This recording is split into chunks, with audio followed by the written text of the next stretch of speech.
Well, our next guests have been married for over 25 years. They know how to keep love alive and were named Ebony Magazine's Couple of the Year in 2012.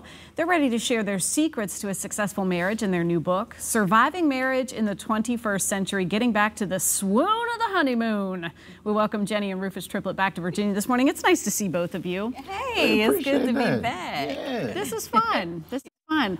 Making 28 years, you just celebrated your 28th anniversary. Yes. Making 28 years fun it requires a little work, doesn't it? Girl, Just a tad. Oh, it requires some work. Yeah, just a couple of days. Just a couple days investing here and there. I want to know, as a couple, you guys work together and you have a great time doing that. It's hard work, but you make it happen. Yes. Oh, for sure. What's the first question everybody asks you when they find out that you work together? How do you spend so much time with your without mate? killing each other? I heard without killing each other one time. Choking and strangling and wanting to walk away. Yeah. Yeah, how do you do that?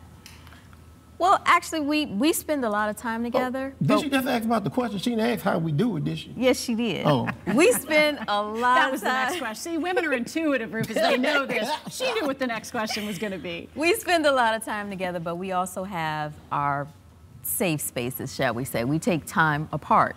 He likes to play PS4. the PlayStation, you know, and I like to have my time where I'm just internet searching, researching, reading. I read a lot on the internet instead of, you know, actual physical books. So I'm reading and doing that type of thing. So we together sometimes, but we not. Right, and we come together and get the work done. We wear different hats, many hats, because, you know, it's just the two of us. I'm taking off some of my hats. It's too many hats. No, you're going to put them hats back on. You need to put them back on, and a couple more. I said yes, dear, already. Okay.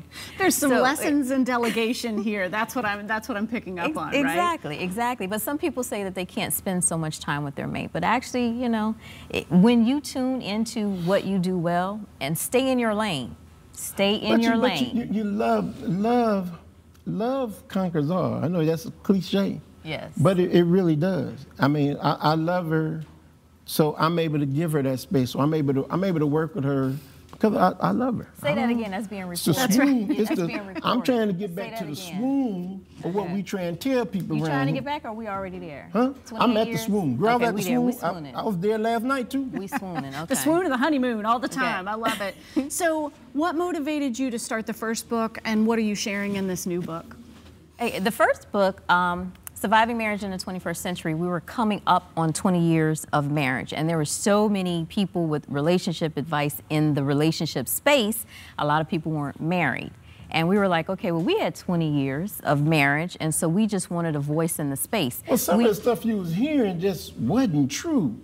So, I mean, what I always tell people is look at those 20-plus year marriages for some good, sound advice, because that's where I got my advice from.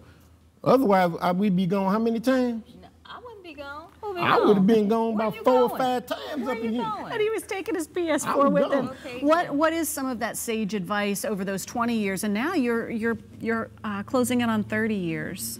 What is some of that advice that you share?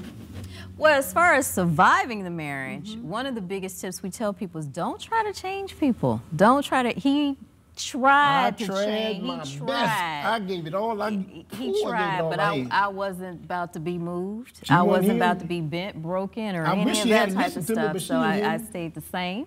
And then, you know, certain things changed inside of me once I started reflecting on being a better mate for him. And I had to step back. I was like, she changed it. She did exactly what I wanted her to do, and I ain't even have to say nothing.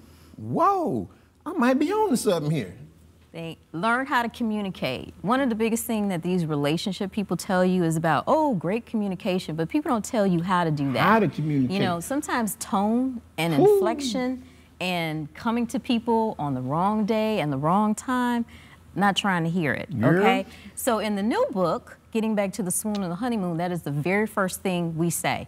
Write a list. Your love, your like, and you'll get on your nerves. Because people won't be honest about it. A lot of times your mate gets on your nerves. Last nerve, as my mom would say. Okay, will pluck a nerve. So that's the first thing to do. Write down. You can't always say there's something bad about your mate. There's got to be things that you love about your mate. There's got to be things that you like about your mate. So start with that. And then start going down the little tips. We got 25 ways and 25 days, and they work. They actually work.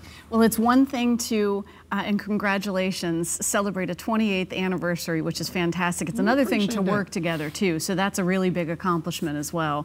Fantastic insights there. And I know, is this mainly for folks who know, okay, we need to strengthen up here? Or is this for folks who say, we've got a great thing going, let's get this even better? It's for both.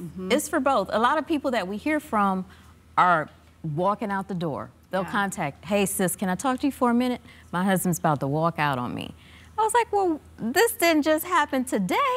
You know, problems happen in a marriage way before the time that somebody is ready to call it quits. Yeah, but they don't reflect back on, like one of the biggest things in the book is about memories.